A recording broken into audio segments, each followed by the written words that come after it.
First kind of threat we did that day was self interest, जिसमें हम financial interest की बात करते हैं.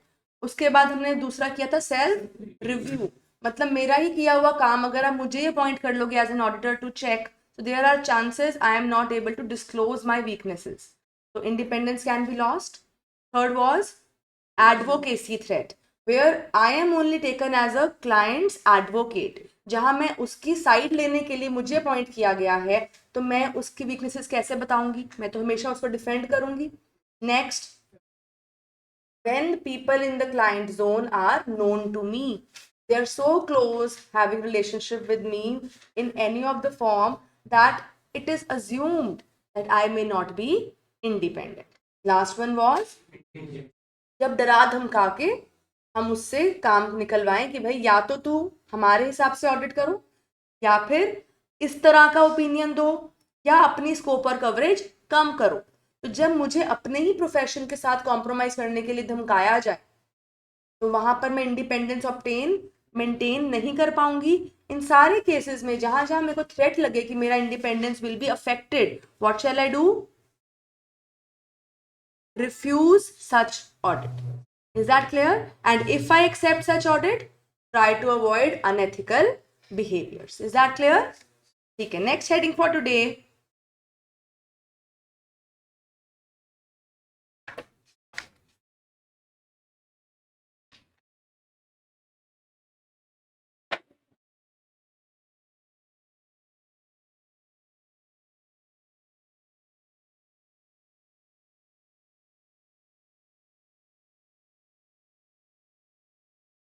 Objectives of audit.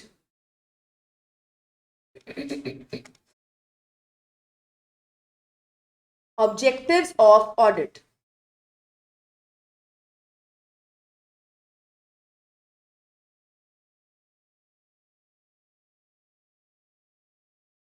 Objectives of audit. इसकी 2 branches बनाइए. Now from this topic, your first standard on auditing starts. Essay 200.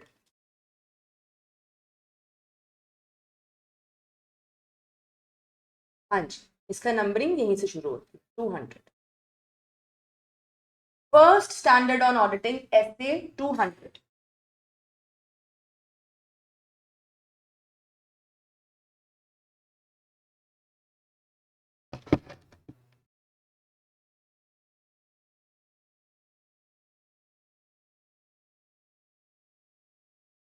This standard talks about objectives of audit.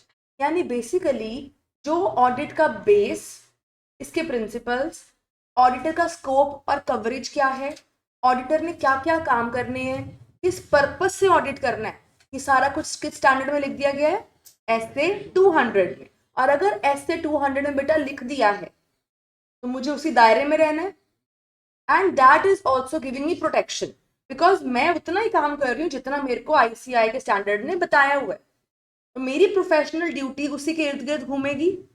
अगर मैं उसके जितना काम कर रही हूँ सेम क्वालिटीज फॉलो करते हुए, then there is no question mark on me, and nobody can expect to do more than required. जितना इसमें मेरे लिए लिखा है, I have to do that much only. इससे ज्यादा मुझे काम करने के लिए एक्सपेक्ट नहीं किया जा सकता. Is that clear? तो इसके बेटा 2 पार्ट्स बनेंगे.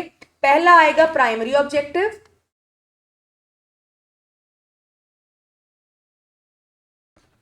दूसरा आएगा secondary objective.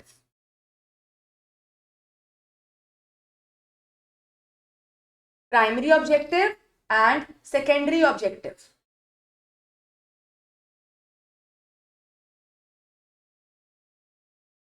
Primary and secondary. अगर तुम्हें डेफिनेशन याद हो ऑडिट की, उसकी लास्ट लाइन क्या थी? To give opinion. यानी उसमें ही एक पर्पस नजर आ चुका था डेफिनेशन में कि ऑडिट हम क्यों कर रहे हैं? ओपिनियन देने के लिए. यानी सबसे प्राइमरी ऑब्जेक्टिव है बेटा reporting.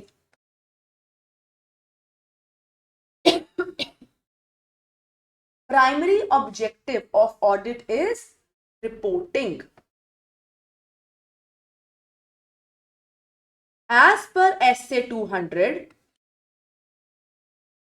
audit is conducted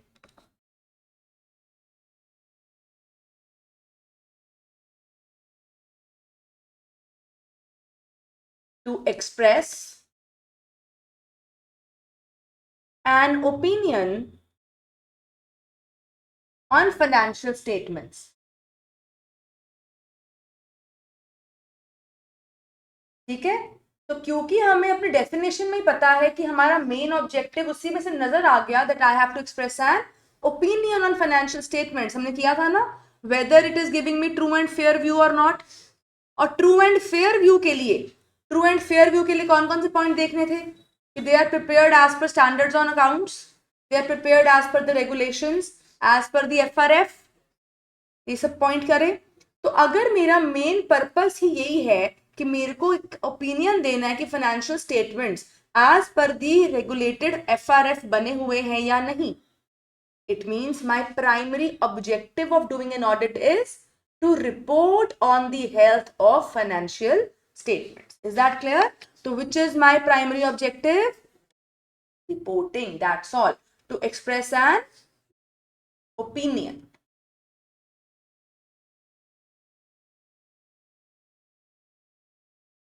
Therefore,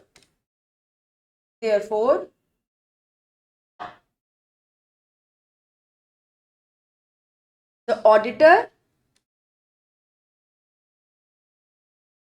reports whether financial statements give true and fair view or not.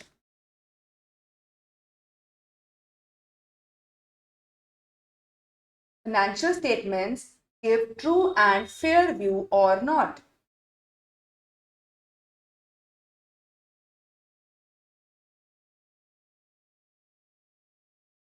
तो ट्रू एंड फेयर व्यू के लिए हमें कौन कौन से पॉइंट्स किए थे, नोट्स खोलो अपने पुराने।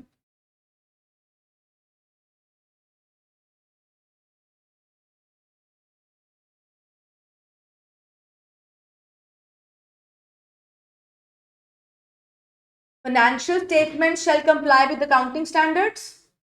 If any standard is not complied, it should be disclosed, the reason of deviation, its effect, and it should follow the format, and everything should be prepared as per the financial reporting framework.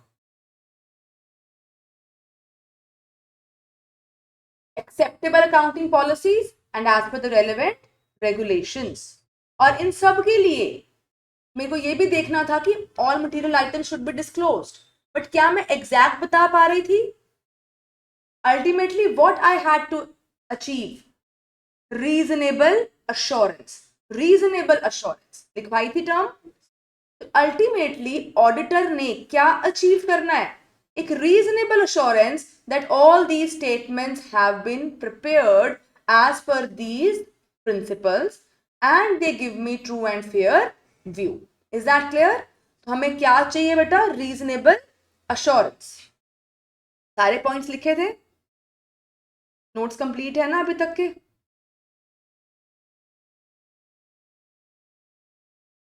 Is that clear बेटा? Objective में नीचे लिख लो,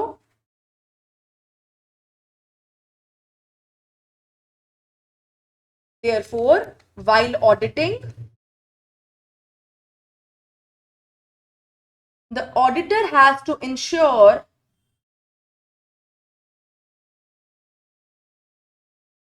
the following. आप देखोगे बहुत से points repetitive आएंगे because everything is interlinked, interconnected. While auditing, the auditor has to ensure the following. Number one, to obtain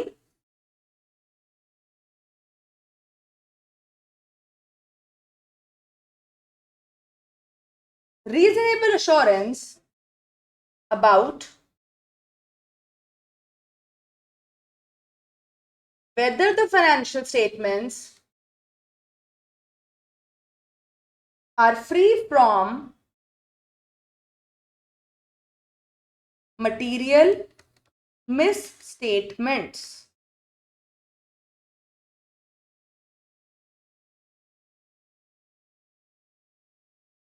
And finally,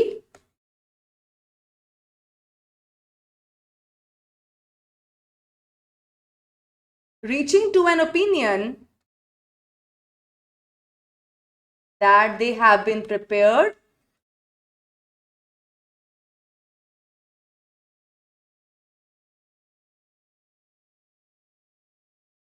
as per applicable financial reporting framework. तो again line repeat हो गई.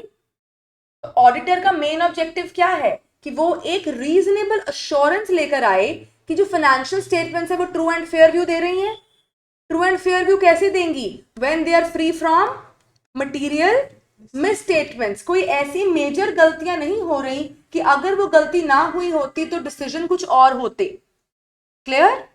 And finally he reaches to an conclusion कि जो भी accounts इन्होंने बनाए हैं they are made as per the relevant applicable financial reporting framework. और ये प्रिपरेशन की ड्यूटी किसकी है? Management. It's not my duty. I just have to make sure that they are prepared as per FRF, but preparing them it's not my duty. Preparing is the management's responsibility. Is that clear, beta? अब opinion ही तो मेरा major objective है. हमने types of opinion किए थे. कह रहे हैं अगर ये सारा मेरा फर्स्ट पॉइंट तक सब बातें सही हैं, मैं कौन सा ओपिनियन दूंगी फिर? Clear opinion, clean report, everything is okay. But अगर उसको रीजनेबल अश्योरेंस नहीं मिलती, फर्स्ट पॉइंट में क्या कह रहे हैं? रीजनेबल अश्योरेंस मिल जाए. अगर उसको रीजनेबल अश्योरेंस नहीं मिलती कि ये सारे स्टेटमेंट्स फ्री हैं मटेरियल मिसस्टेटमेंट से या ये एफआरएफ के हिसाब से बनाए गए हैं, अगर वो पक्की तरह से श्योर नहीं है, फिर क्या वो क्लियर रिपोर्ट देगा? Then he can go for qualification, then he can go for even adverse, and if he is totally unable to state anything, then he will give, very good, लिख लो, if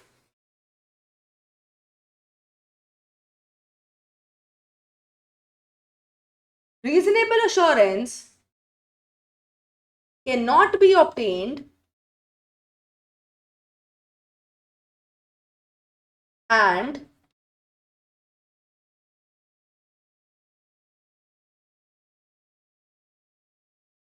qualified opinion is insufficient. ध्यान से line को सुनना. इन्हें reasonable assurance नहीं मिली किस बात की? ऊपर हमने कहा ना रीजनेबल अश्योरेंस मिलनी चाहिए तो ओपिनियन दे देगा. पर अगर रीजनेबल अश्योरेंस नहीं मिली किस बात की? यही वाले पॉइंट्स की. अगर उसको रीजनेबल अश्योरेंस नहीं मिलती तो वो कौन से ओपिनियंस की तरफ बढ़ेगा फिर? क्वालिफाई या एडवर्स या डिस्क्लेमर. अब आगे इन्होंने एक लाइन लिख दी कि वो क्वालिफाई ओपिनियन भी इनसफिशिएंट है, यानी क्वालिफिकेशन वाला भी देकर कोई फायदा नहीं होना. इसका मतलब एरर्स कम है या ज्यादा? बहुत ज्यादा, गड़बड़ बहुत ज्यादा है कि मैं क्वालिफाइड ओपिनियन देकर भी मुझे संतुष्टि नहीं मिलेगी. वो भी इनसफिशिएंट है तुम्हारी रिपोर्ट के बारे में बताने को. Then what shall I do? Then he should give disclaimer. It is qualified में उन्होंने दोनों ही कवर कर लिए स्टेटमेंट. ठीक है. Then he should give disclaimer, or he can also do one thing. He can withdraw from engagement.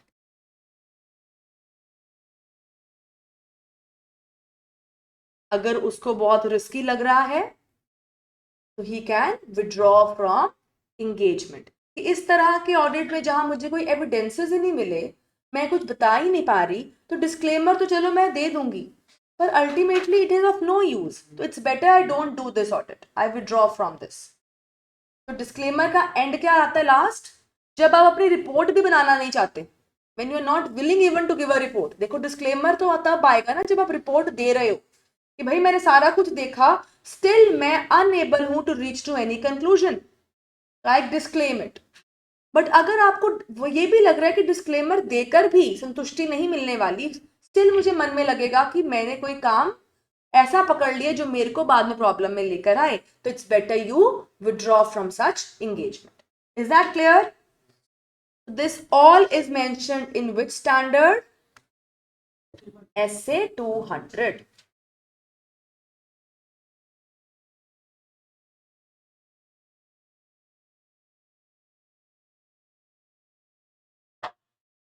तो बेटा अगर मैं सारी स्टेटमेंट में से ओवरऑल ऑब्जेक्टिव निकालूं अभी तक प्राइमरी वाले में से, तो रिपोर्टिंग निकला मेन ऑब्जेक्टिव टू रिपोर्ट।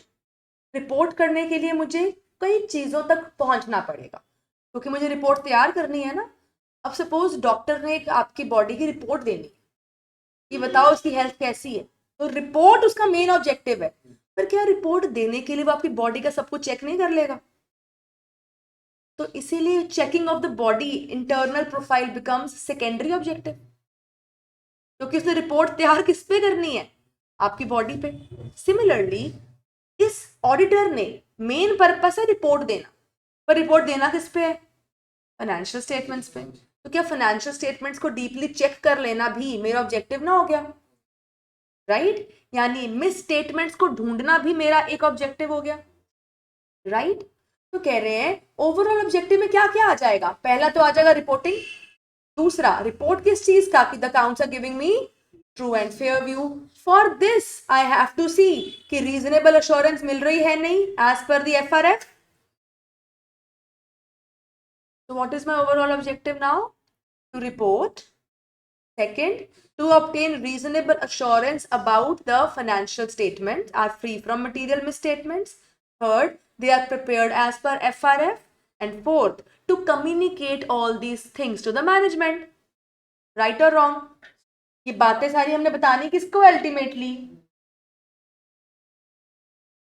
उसी को बतानी है ना।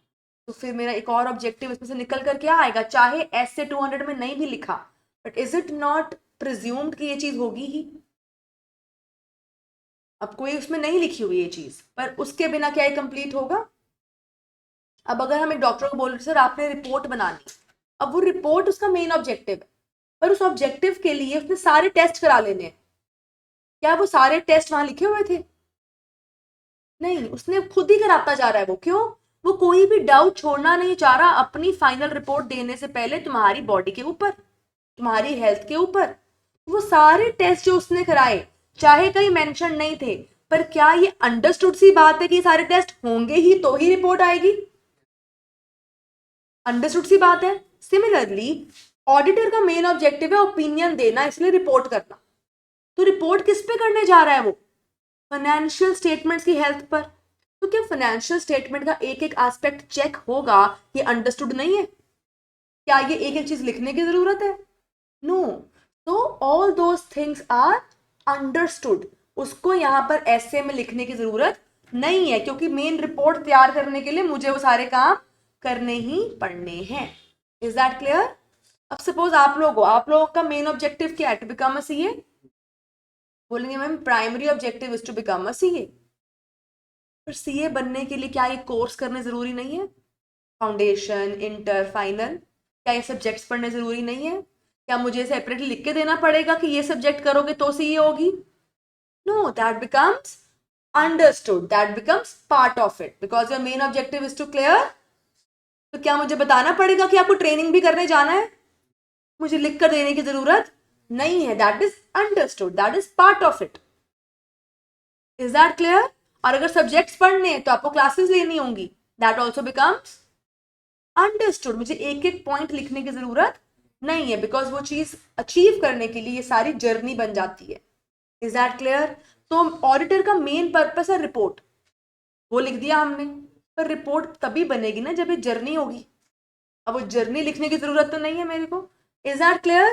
दैट इज वाई एसए 200 का प्राइमरी ऑब्जेक्टिव उन्होंने इतना ही लिखा है, because that rest of the things become understood.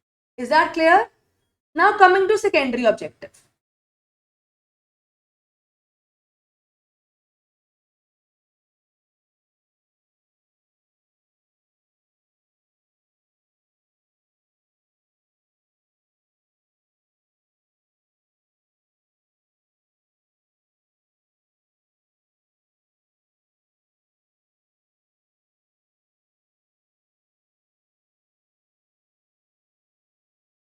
तो इस पे होल्ड रखना, मेरी एक बुक गाड़ी में रह गई है, 1 मिनट में लेके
ठीक है बेटा। सेकेंडरी ऑब्जेक्टिव हमारा अब क्या आ जाएगा देखो, क्योंकि प्राइमरी में लिख दिया रिपोर्टिंग है, तो सेकेंडरी ऑटोमेटिकली क्या बन जाता है, डिटेक्शन ऑफ मिस स्टेटमेंट्स। अब हम बोल रहे डॉक्टर हमारी बॉडी पर रिपोर्ट दो हेल्थ के बारे में, तो वो कोई ना कोई प्रॉब्लम ढूंढेगा ना आपकी बॉडी में, हर तरह के टेस्ट करवाएगा कि आपकी हेल्थ ऐसी क्यों आ रही है, या सारा कुछ क्लियर है या नहीं, अलग अलग चीज़ों को वो डिटेक्ट करना शुरू करेगा, यानी detection of problem becomes part of his duty. Similarly जब मेरे को ये बोल दिया कि फाइनेंशियल स्टेटमेंट्स पर रिपोर्ट करो कि वो ट्रू एंड फेयर हैं या नहीं, वो एफआरएफ के हिसाब से बनी है या नहीं, वो सारे स्टैंडर्ड्स को फॉलो करती हैं या नहीं, कहीं कोई मटेरियल मिस स्टेटमेंट तो नहीं हो गई।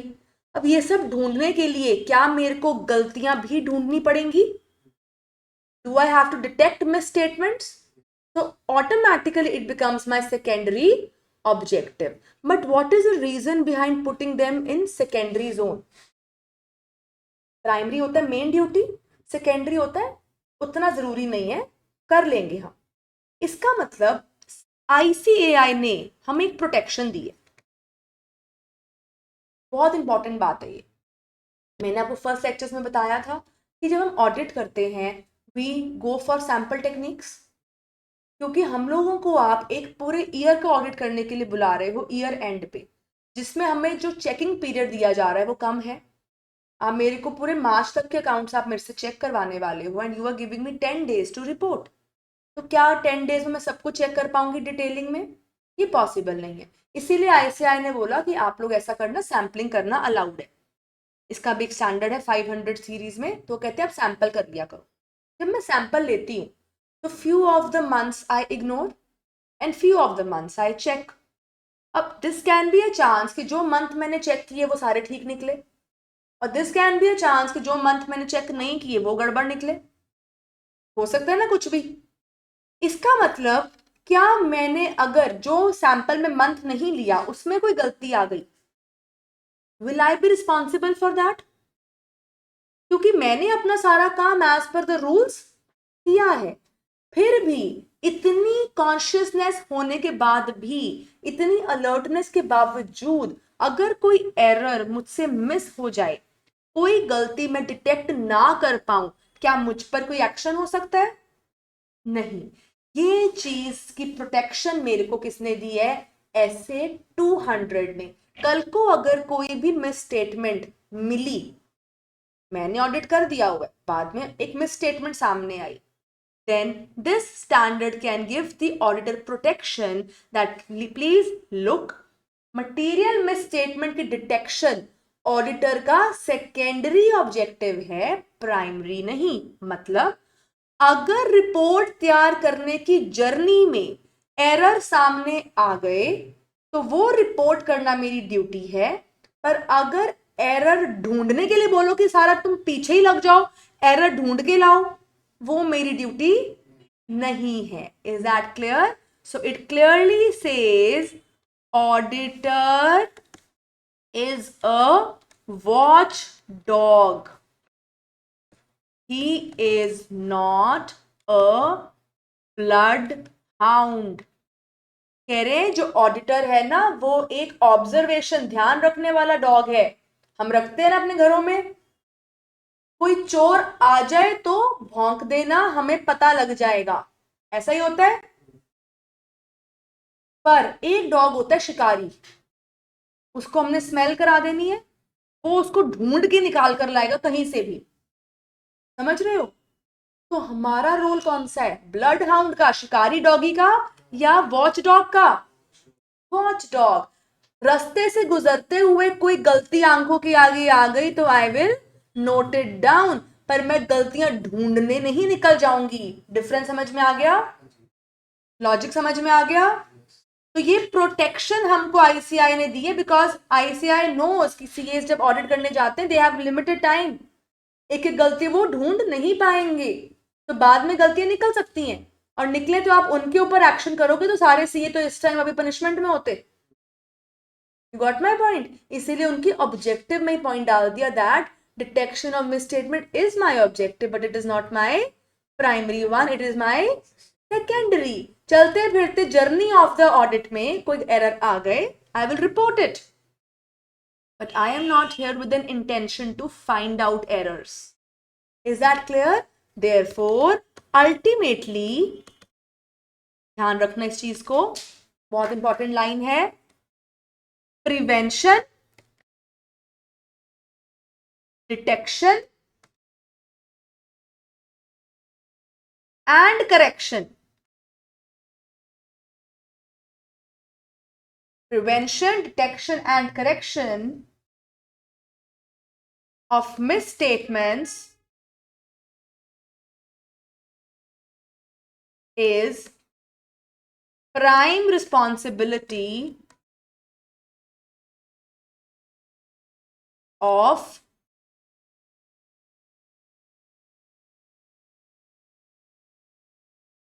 management. Please remember this.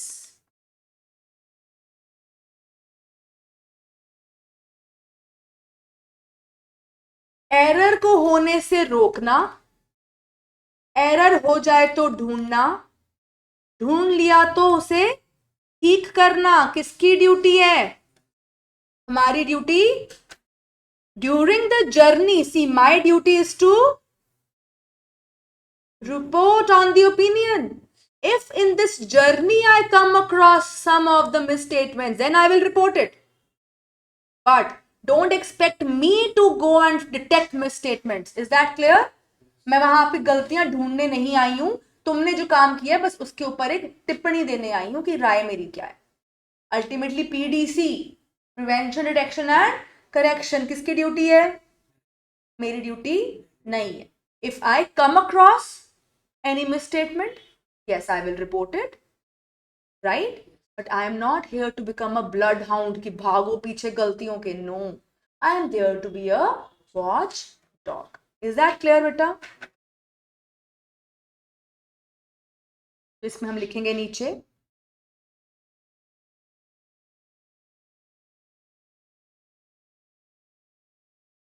Secondary objective की summary. Auditor is expected only to give opinion on true and fair view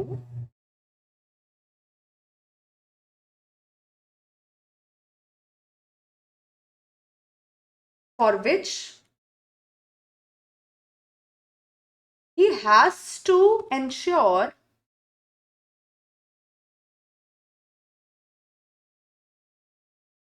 reasonable accuracy of financial statements. ये लाइन तो अभी तक क्लियर है.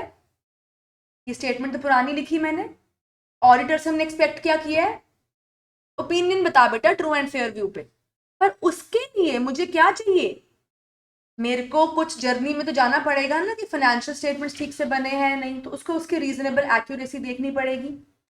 Therefore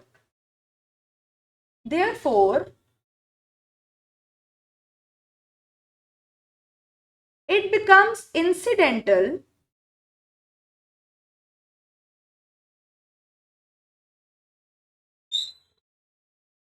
to detect misstatements in the journey of framing an opinion.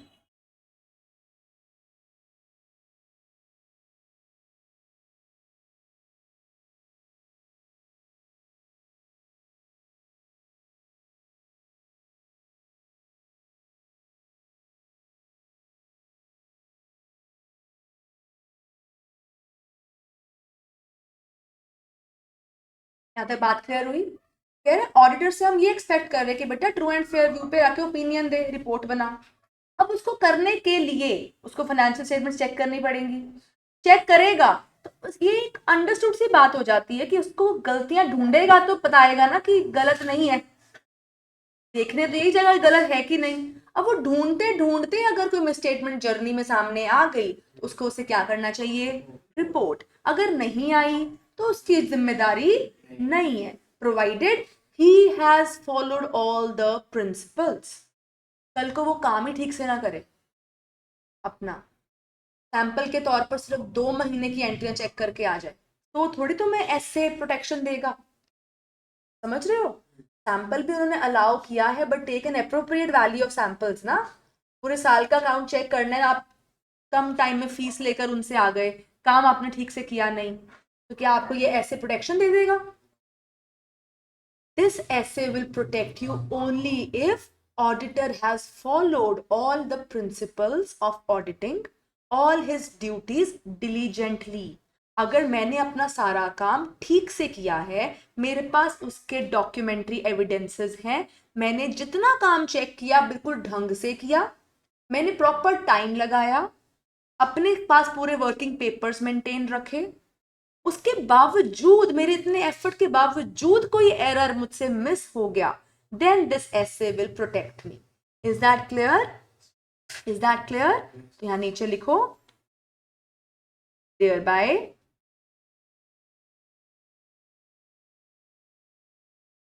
if any error or misstatement is found,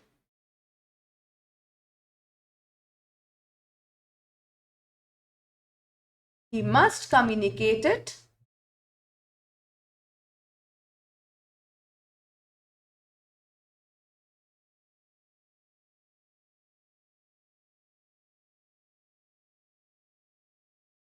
if की बात आ गई ना. अगर कुछ मिला, अगर कुछ मिला तो बता देना. तो फिर बताओ मैं वॉच डॉग हूँ कि ब्लड हाउंड? बेटा कोई स्ट्रेंजर आएगा तो बता देना मेरे डॉग. बात समझ में आई? तो अगर कोई एरर मिला तो बता देना, और अगर ना मिला तो फिर मेरी कोई गलती नहीं है, मैं तो आराम से बैठा हूं. ठीक है, सपोज करो आपका डॉगी आपके घर की रक्षा कर रहा है, चोर ने कोई और रास्ता ढूंढा और डॉग को पता ही नहीं चला, तो डॉग विल बी रिस्पॉन्सिबल। उसने कोई वेल प्लान सिस्टम बनाया, उसने डॉग को ही बेहोश कर दिया या कोई ऐसा अरेंजमेंट किया जो डॉग तक की बात नजर में नहीं आया, will you hold your dog responsible? No. Similarly कह रहे हैं अगर गलती मिल गई तो हम बता देंगे because we are watch dogs, we are not blood hounds, but still if any error remains undetected that is not my.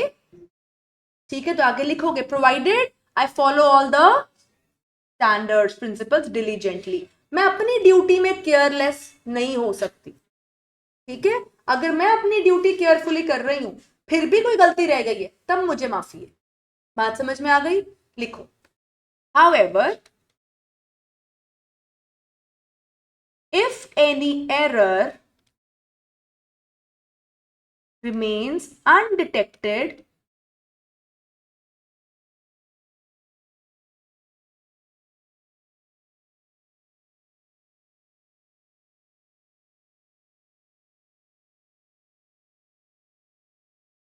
the auditor will not be held liable for non-detection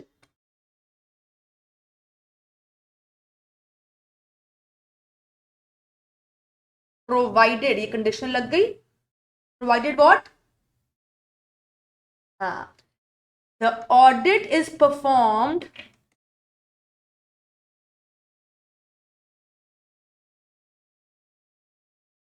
in accordance with the basic principles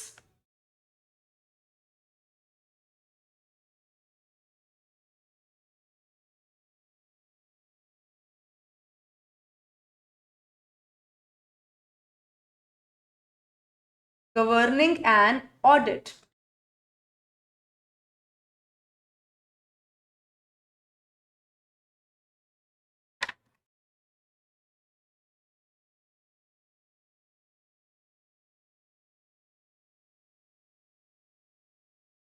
In accordance with the basic principles governing an audit, इस पर star mark लगा लेना, ये topic करेंगे detail में कौन कौन से बेसिक प्रिंसिपल्स होते हैं आफ्टर दिस टॉपिक। ठीक है, basic principles governing an audit and has performed all his duties with due diligence। मतलब बिल्कुल नेग्लिजेंट बिहेवियर हमारा नहीं रहा, हमने सारा काम ठीक से किया है। तो अगर फिर भी कोई भी एरर नॉन डिटेक्टेड रह गया, I will not be held responsible.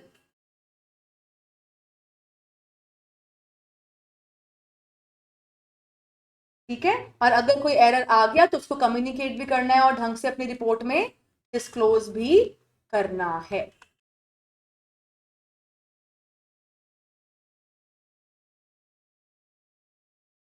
तो फिर ओवरऑल, अब मैंने दोनों ऑब्जेक्टिव कर लिए अपने, प्राइमरी भी और सेकेंडरी भी। फिर ओवरऑल व्यू क्या निकला? My main objective is to report, to form an opinion on the true and fair view of financial statements, to detect misstatements if they come on the way of my searching on this reasonable accuracy. If some errors come, I communicate them, and if I do not come across any of the errors, then I give my clean report, provided if some errors still remain undetected, I will not be held responsible if I have followed all the basic principles, because I am a watchdog, I am not a bloodhound.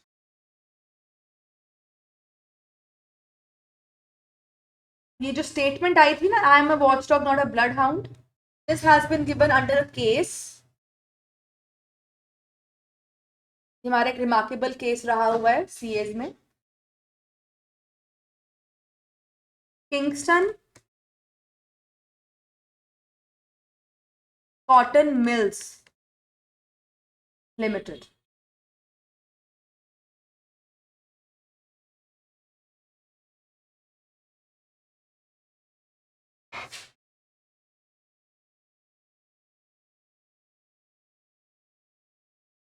Kingston Cotton Mill company, इस case में क्या इन्होंने conclusion निकाला था कि जब तक auditor अपना काम ठीक से कर रहा है, it is assume that he will rely on the management. अब सपोज तुम मैनेजमेंट हो, तुमने मुझे हायर किया एज एन ऑडिटर, मैं तुम्हारी स्टेटमेंट चेक करने आई हूँ। अब पहले से क्या मैं आप लोगों पे डिसबिलीव करना शुरू कर दूं या आप पर ट्रस्ट करते हुए काम करूंगी? मैं यही मानूंगी ना कि आप मेरे को जो भी प्रेजेंट कर रहे हो वो ठीक ही कर रहे होगे। तो आई कैन, जब तक मेरे दिमाग में तुम्हें लेकर डाउट नहीं है, तब तक I can rely on every information you provide me. So that is why I am a watchdog, not a bloodhound. If any misstatement comes across in front of my eyes, if I notice them during that journey, then that is my duty to report. But if I follow all the principles, if I work properly with my all carefulness, being alert, following professional duties with due diligence, still any error remains undetected, then I will be given a spare way. I am not held responsible for that because this essay gives me protection, and this case study also declared that auditors are watchdogs, not bloodhounds. Is that clear, Vita? Go through this essay 200 once.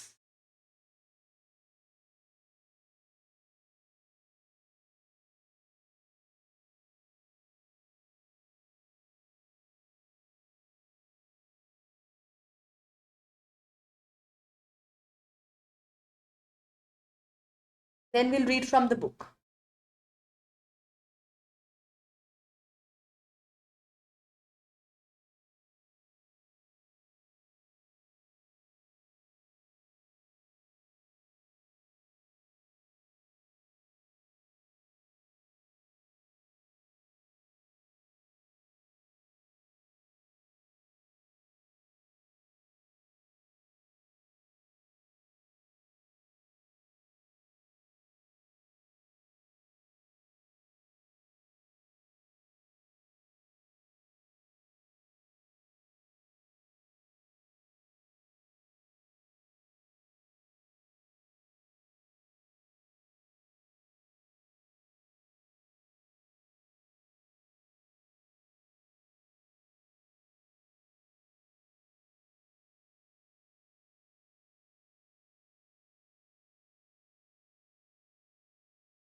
Clear with the notes? Book से reading लेते हैं इसकी. Objectives of audit given under which standard? ठीक है? This standard talks about the overall objective. Okay? First objective is to obtain reasonable assurance that whether financial statements are free from material misstatements or not. To express an opinion that whether they are prepared as per applicable FRF. ये लिखा हम लोगों ने भी. ठीक है? Then ultimately my objective is to report. My objective is to report and communicate as required by the essay. तो ये तो मेरा हो गया प्राइमरी ऑब्जेक्टिव. तो इसके हम एनालिसिस अगर करेंगे, अब देखो बेटा, बुक की प्रेजेंटेशन अगर हम देखते हैं तो sometimes it becomes difficult to understand, but notes help us to understand them in detail. अब उन्होंने सब कुछ इकट्ठा लिख दिया, पर हमें ये याद रखना है कि मेरे दो ऑब्जेक्टिव है, primary and primary is to report secondary is incidental to find out misstatements. That is why अगर वो नहीं भी मिली तो मैं रिस्पॉन्सिबल नहीं होती, because majorly PDC, prevention detection correction, किसकी ड्यूटी है? मैनेजमेंट की. ठीक है, तो इसके एनालिसिस में इन्होंने कुछ पॉइंट लिखे हुए हैं. Even the presentation is not such कि हमें ध्यान से पॉइंट्स याद रहे, मिक्स करके दे देते हैं सारे पॉइंट. पहला पॉइंट कह रहा है मेरा मेन ऑब्जेक्टिव हो गया टू ऑब्टेन रीजनेबल अश्योरेंस कि सारी जो अकाउंट्स हैं they are free from material misstatements. आगे आप हर जगह वर्ड पढ़ोगे, लिखा आएगा आइदर ड्यू टू फ्रॉड और एरर. ये मैं तुम्हें नेक्स्ट क्लास में कराऊंगी. देखो मिस स्टेटमेंट है यानी गलती है. दैट गलती can be due to a fraud, that गलती can due to be an error. अभी के लिए आप ध्यान रखो, एरर हो जाती है मिस्टेक, छोटी मोटी मिस्टेक, मतलब मैं भी उसमें अनअवेयर थी, गलती हो गई. फ्रॉड होता है प्लान्ड, जहां हम जानबूझ के कोई गलती करते हैं. तो error can be unintentional, frauds are intentional. Frauds फिर आपको एक बड़े पैमाने पर ले जाते हैं, उसमें आपके एम्प्लॉय भी मिले हो सकते हैं, मैनेजमेंट भी मिली हो सकती है. Then the study and story becomes different. But when the things are in the error zone फिर ठीक ठाक किया जा सकता है. बट जब the thing is in the fraud zone फिर तो बनाने वाले बंदे ही गड़बड़ हो गए. ठीक है, तो एरर अगर निकलता है तो ऑडिटर को थोड़ा रिलैक्स रहता है, वो बता दिया गलती ठीक हो जाएगी. पर जब फ्रॉड निकलता है तो ऑडिटर को बहुत संभल के अपनी रिपोर्ट में उसके बारे क्लियर मेंशन करना पड़ता है. क्यों? क्योंकि वो एक अकाउंट्स की गलती नहीं थी, वो अकाउंट्स बनाने वालों की मिली भगत है. इसीलिए वहां पर चांसेस ऑफ गड़बड़ी ज्यादा हो जाएगी. और अगर मैंने अपने तरफ से सारी बातें सामने नहीं रखी, कल को मैं भी फंस सकती हूँ. इसीलिए फ्रॉड के केस में तो मुझे बहुत ध्यान से काम करना होता है. फ्रॉड के लिए ऐसे एक सेपरेट बनाया गया है ऑडिटर्स के लिए, स्टैंडर्ड ऑन ऑडिटिंग SA 240, बाद में करेंगे. क्लियर? तो इनकी डेफिनेशंस नेक्स्ट क्लास में. तो रीजनेबल अश्योरेंस तो कह रहे हैं reasonable and absolute, they are two different. मैंने बताया ना कि मैं 100% एक्यूरेसी के बारे में नहीं बात कर सकती, राइट और रॉन्ग, यही तो बोला मैंने.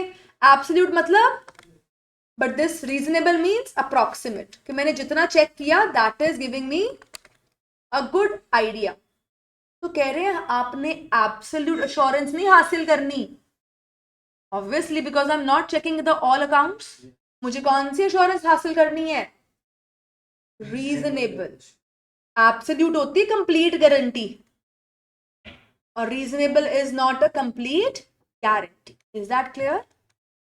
It's a high level of assurance. ठीक है, मैं बैठी हूं, मैं देख रही हूँ, जितना काम चेक किया सब ठीक है, but it is not a complete assurance. Is that clear? That is why audit को हम 100% गारंटी नहीं मानते, क्योंकि फिर भी कुछ चांसेस ऑफ एरर्स होते हैं जो शायद मेरी नजरों से भी निकल जाए, जिसके लिए मैं रिस्पॉन्सिबल नहीं हूं अगर मैंने अपना काम ठीक से किया. Is that clear?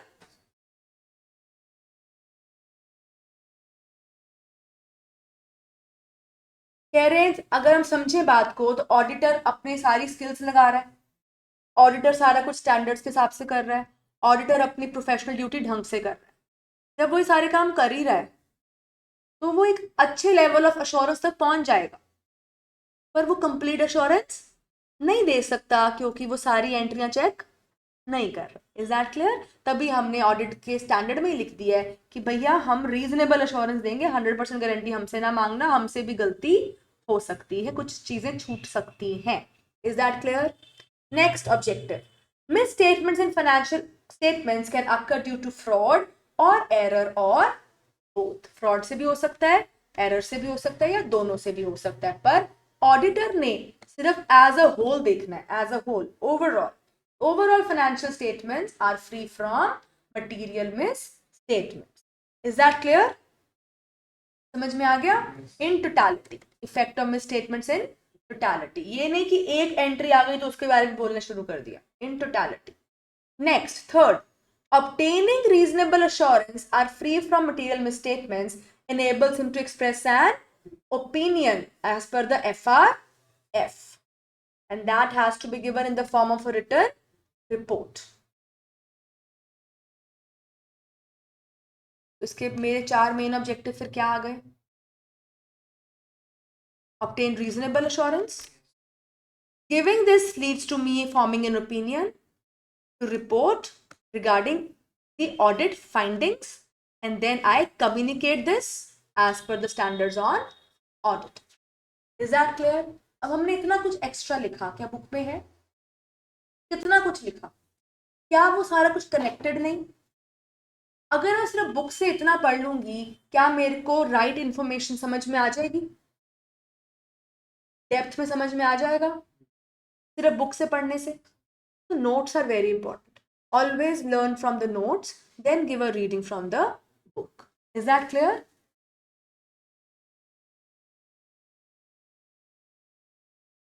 इसमें आवाज नहीं आ रही.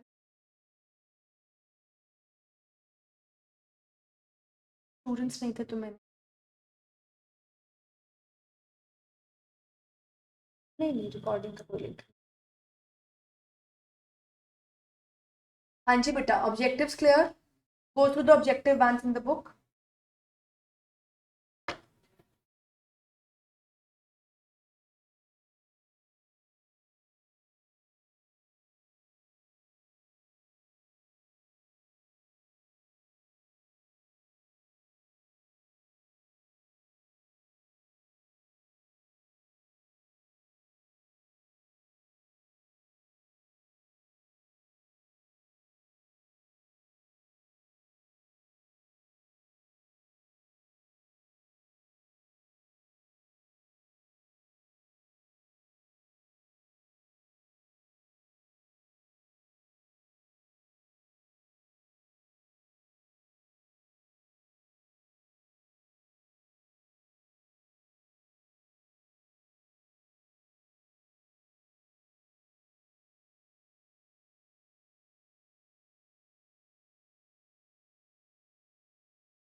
तो बुक में एक स्टार्टिंग एक पैराग्राफ था, ये रीड कर लेते हैं आज, ओरिजिन का.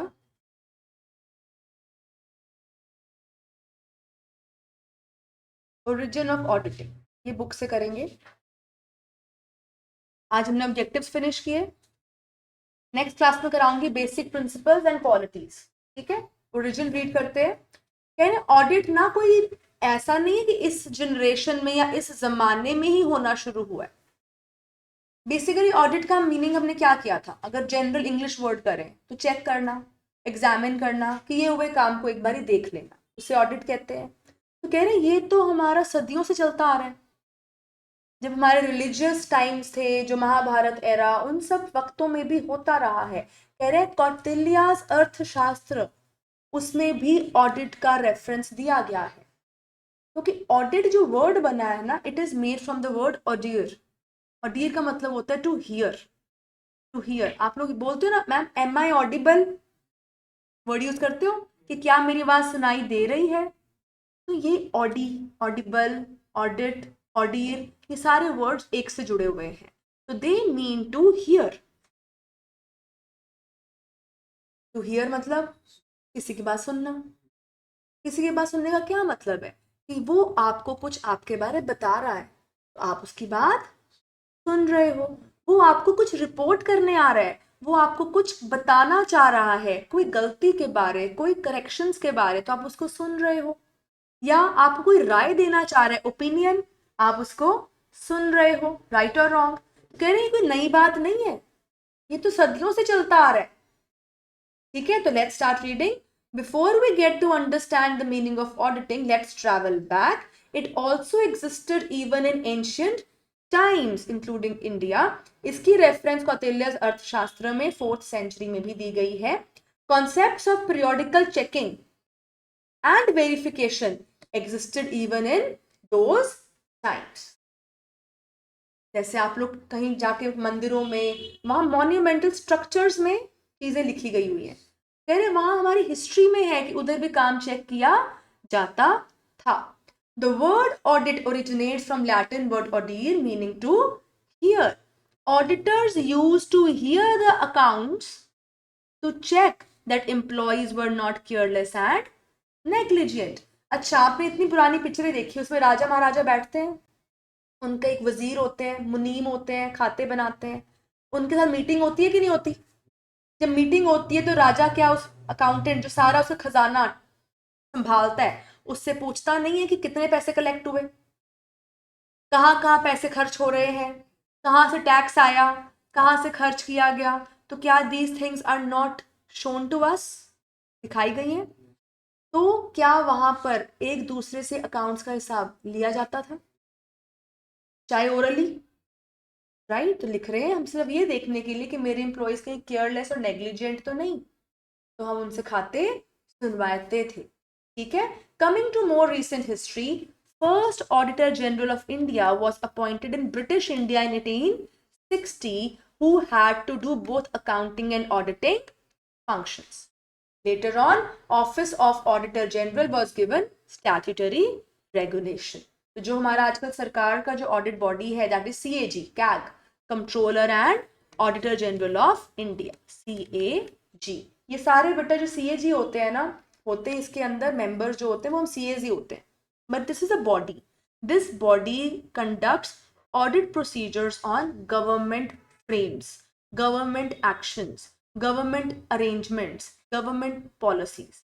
अब सपोज करो ओलंपिक्स अगर इंडिया में अरेंज हुआ तो उसके लिए फंड्स अलॉट होंगे, वो फंड्स यूटिलाइज होंगे, उसके लिए हम ड्यूटीज बांटेंगे, एंड में ना CAG उसका ऑडिट करवाएगा देखने के लिए कि जो फंड आपको अलॉट किया था उसी पर्पस में इस्तेमाल हुआ है या नहीं, कहीं आपके मिनिस्टर्स ने या अंदर के स्टाफ ने एम्बेजलमेंट ऑफ फंड तो नहीं किया, because that is in hundreds of crores.